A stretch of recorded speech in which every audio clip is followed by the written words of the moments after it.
Tanta vida pra viver, tanta vida a se acabar. Fevereiro de 1983 eu nascia e no mesmo ano, em dezembro, acabava a segunda fase da tenebrosa ditadura argentina. É curioso e vergonhoso, como nação, ver que os nossos irmãos passaram por um processo civil, não militar, de expurgo, de memória e lembrança, coisa que nós não conseguimos fazer aqui no Brasil. Não conseguimos. Talvez isso explique por que estamos onde estamos, ou como estamos.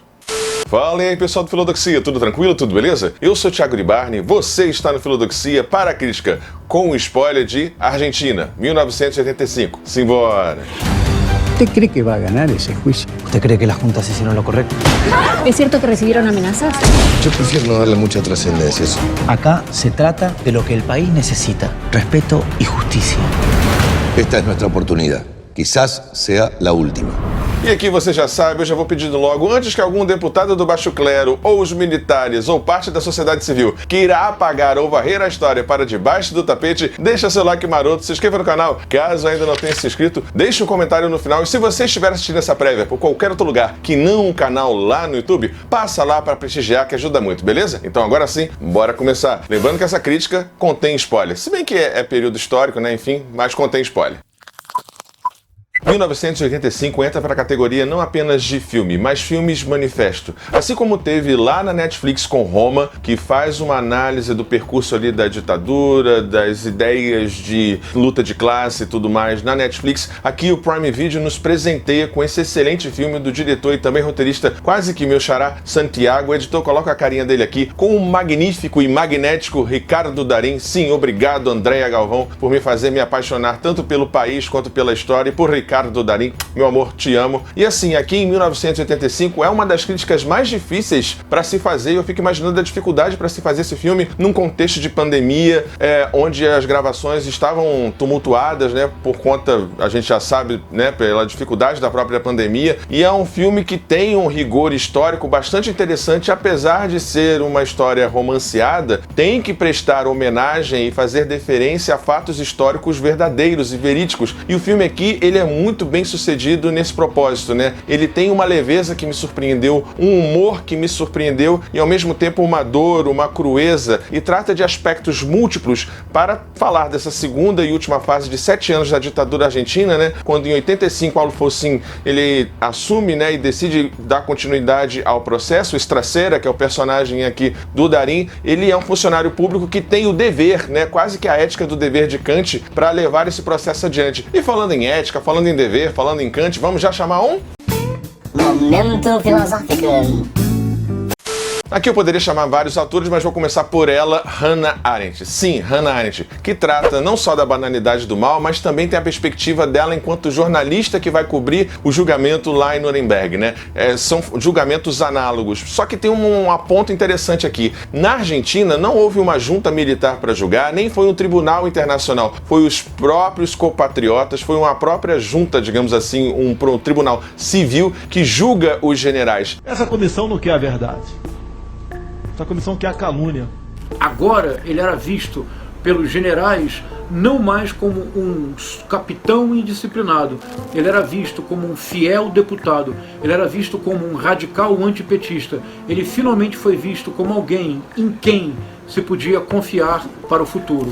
Sem o apoio dos generais, Jair Messias Bolsonaro não teria chegado ao Palácio do Planalto e provavelmente teria muitas dificuldades para manter-se no poder. Voltando a Hannah Arendt, tem a ideia dessa noção de banalização do mal, justamente por parte desse corpo burocrático e sistêmico que tem um caráter de perversidade, mas ao mesmo tempo tem uma ideia importante em Hannah Arendt, que é a noção de uma sociedade de massas, que o homem banal que pratica esse mal, ele tem que abdicar da sua capacidade de juízo crítico, de pensar sobre a violência que está perpetrando, levando adiante. Então a banalização do mal pressupõe certo desligamento da individualidade e da racionalidade para que esse mal possa ser praticado. E de alguma maneira, o Estracera, aqui o Ricardo Darín, ele é uma espécie de contraparte disso, né? É um sujeito que viveu num contexto de silenciamento, de, enfim, temendo por sua vida, pela sua própria família e tudo mais, mas que cria um senso de consciência coletiva e de dever que faz com que o processo seja levado adiante junto com os jovens procuradores que ajudam ele a levar esse processo adiante, e a banalização do mal ajuda a gente a perceber e pensar como que também a narrativa e as histórias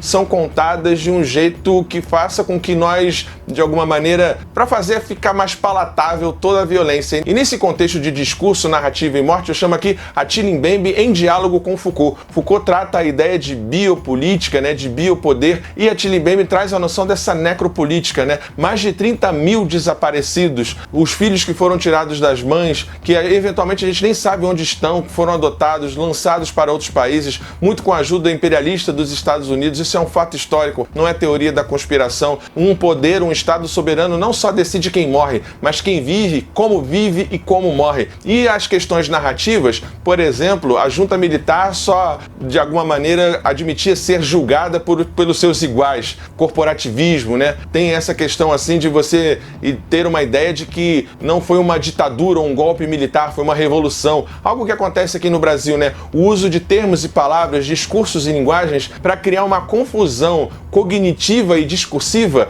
dentro da própria sociedade, para fazer a ideia de Deus, pátria e família, ideais usados pelo fascismo, para a gente poder de alguma forma achar que isso é positivo ou agradável. Então aqui Attila Mbembe junto com Foucault ajuda a gente a pensar essa ideia de disciplinação, não só dos corpos, mas também das mentes, através do discurso dentro dessa perspectiva de necropolítica. E para fechar esse momento filosófico, que o filme pede muito momento filosófico, eu chamo aqui o filósofo francês Emmanuel Levinas com a sua ideia de ética da alteridade, o olhar no outro, né? A ideia de que o rosto, o semblante do outro abre um espaço, abre um infinito de possibilidades de alteridade e de ética. A ética, em sentido de Levinas, grosso modo, é a ideia de se reconhecer no outro, algo que foi incapaz ali dos militares e tal, de perceber naquele rosto de uma mãe, de uma mulher dando à luz, de uma mulher parindo. Não tem essa ética com o outro. É algo que Levinas nos convida. Não importa se você é árabe, judeu, muçulmano, gay, hétero, trans, preto ou branco, a dignidade da pessoa humana está em ser pessoa humana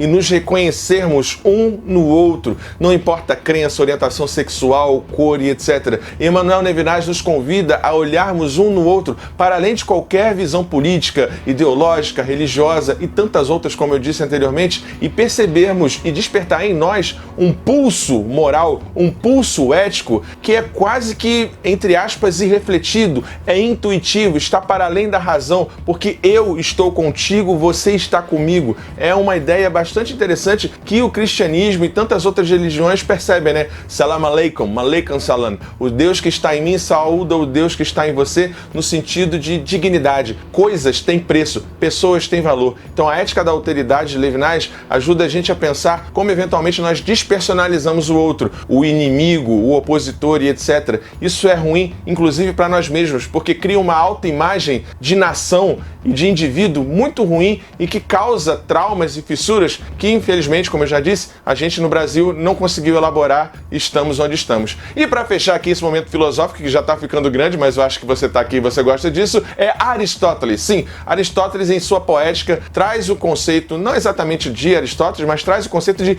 catarse. E aqui, Santiago, Darim, todo o elenco maravilhoso tem essa função, né? De fazer a gente espiar e sentir e transbordar a alma, fazendo uma vivência trágica e dramatúrgica de uma história que é humana, demasiado humana, sem de fato necessariamente precisar vivê-la. Então aqui é talvez um exemplo contemporâneo do stream mais interessante de catarse. Eu fico imaginando o peso dessa obra, 1985, para o povo argentino, para aqueles que viveram, reconhecem os personagens e tudo mais. Se pra gente que viveu um contexto análogo já funciona, imagina para os nossos irmãos argentinos, né? Que estão passando por momentos difíceis atualmente, mas tem uma questão de uma consciência política e de memória muito importante. Como remonta Nelson Mandela falando, né? Sobre perdão e esquecimento. É preciso perdoar sem jamais esquecer. Olha que interessante. Perdoar sem esquecer. É preciso fazer memória. É preciso, de alguma forma, ter esse momento, né? Ter essas instalações,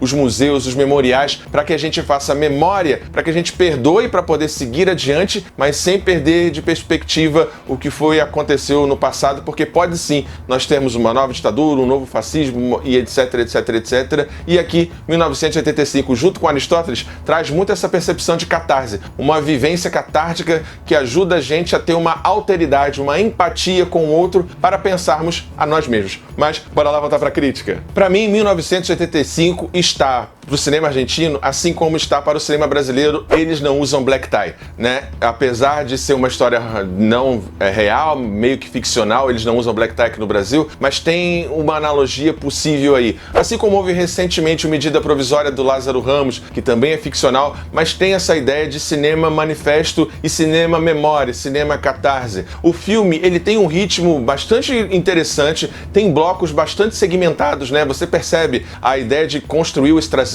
né, como aquele sujeito burocrático que não quer se meter em problema, que está de alguma forma se esquivando, é desconfiado. O personagem do filho é ótimo. Tem o promotor adjunto, né, que trabalha com ele, que tem um segmento de tensão, sendo ele militar, bastante interessante. Tem a parte da construção do discurso final, e aí é importante, voltando aqui a Foucault, né, discurso, o Foucault fala isso, né, discurso é algo pelo que se luta, pelo que se vive. E aí o filme usa muito bem o slogan, né, no más, no más. Chega, nunca mais, né? Tipo, é até emocionante de pensar, né? Porque a gente tem que fazer um esforço para não ficar se machucando e remoendo com o trauma, mas ao mesmo tempo ter que lembrar e tratar disso sempre. E o filme é bastante exitoso nesse sentido de mesclar o humor, o drama. É verdade que tem algumas conveniências e aceleração de roteiro, talvez por conta do tempo que já estava estourando. Tem alguma coisa do humor para mim que em algum momento destoou um pouco. O segmento do grupo dos jovens promotores ali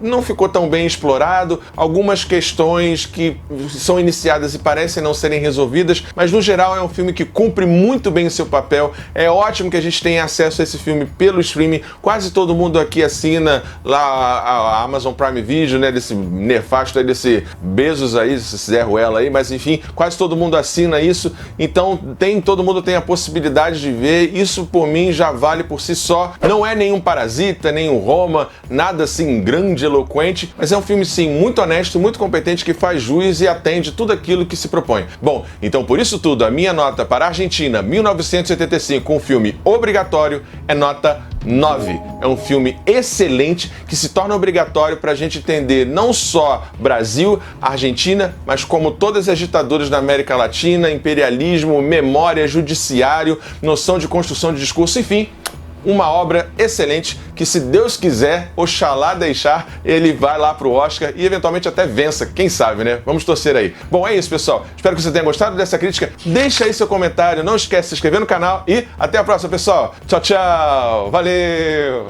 Ajude o Filodoxia a continuar crescendo. Essa é a nossa chave Pix. Considere o clube de membros e muito obrigado por apoiar o canal. Sem você, ele não seria possível. Muito obrigado sempre.